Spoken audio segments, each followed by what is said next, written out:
ओमीय प्रतिरोध। ओमीय प्रतिरोध किसे कहते हैं, इसके बारे में पढ़ते हैं। वे प्रतिरोध जो ओम के नियम का पूर्ण रूप से पालन करते हैं, अर्थात जिनमें V/I का मान समान होता है, अर्थात अतः इसका मान नियत या कांस्टेंट होता है, ऐसे प्रतिरोध ओमीय प्रतिरोध होते हैं।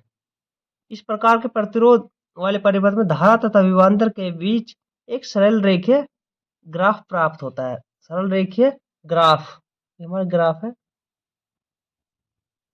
ग्राफ प्राप्त होता है।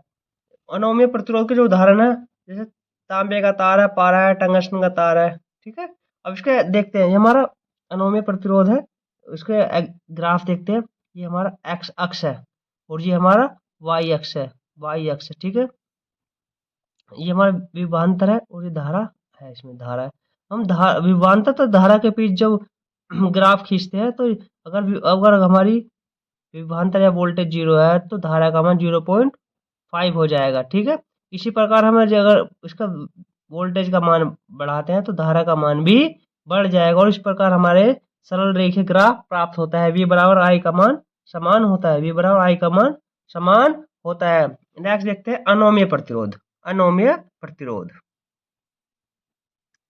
अनोमीय प्रतिरोध वे प्रतिरोध जो ओम के नियम का पालन नहीं करते, जिनमें V/I का मान एक समान नहीं होता, अर्थात विभवांतर बदलने पर चालक का प्रतिरोध ही बदल जाता है, ऐसे प्रतिरोधों को अनोमीय प्रतिरोध कहते हैं। नोट, V तथा I के बीच एक खींचा गया ग्राफ सरल रेखीय न होकर वक्र रूप में होता है, वक्र रूप में होता है। अब अनोमीय प्रतिरोध के एग्जाम्पल जैसे टार्च का बल्ब है, डायोड बल्ब है, अर्धचालक, थर्मिस्टर तथा ट्रांजिस्टर इसके अनोमीय प्रतिरोध के उदाहरण हैं। अब इसका ग्राफ देखते हैं। अनोमीय प्रतिरोध का जो ग्राफ है वो सरल रेखीय न होकर वक्र रूप में होता है, अर्थात V/I का मान समान नहीं रहता है, समान नहीं होता है। ग्राफ देखते हैं, ये हमारा एक्स अक्ष है और ये हमारा वाई अक्ष है। तो इसमें विभवांतर और धारा के बीच हम ग्राफ खींचते हैं तो ये सीधा ना होकर एक वक्र रूप में होता है, वक्र रूप में होता है। यही हमारे अनोमीय प्रतिरोध का ग्राफ है, अनोमीय प्रतिरोध का ग्राफ है।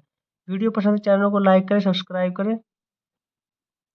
अगर कोई मिस्टेक हो तो आप इस पर प्यारा सा कमेंट कर सकते हैं, हम इसका समाधान नेक्स्ट वीडियो में करेंगे। धन्यवाद।